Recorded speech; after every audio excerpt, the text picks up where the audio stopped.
This is Junko Furuta, a teenager who would suffer 44 days of hell, rape, and torture at the hands of 14 boys who were the very definition of pure evil. Most people would do everything to stay alive, but this victim suffered so horribly she begged to die. Be warned, the details of this story are so brutal and horrifying. After all, it is one of the most grotesque and infamous cases in Japan's history. 17-year-old Junko Furuta was every parent's dream daughter. She was an A student who worked part-time at a plastic molding factory after school to save up for a graduation trip she had planned. She had also accepted a job at an electronics retailer where she intended to work after graduation. On November 25, 1988, Furuta was riding her bike home from work when she was spotted by Hiroshi Miyano and Shinji Minato. Miyano, the leader of the crime, ordered Minato to kick Furuta off her bike, after which he offered to walk Furuta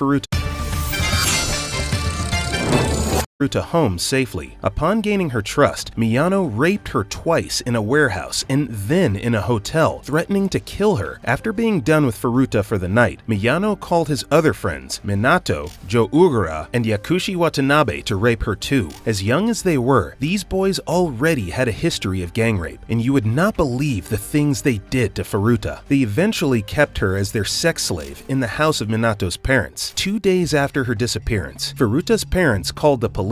Now you can play Kano.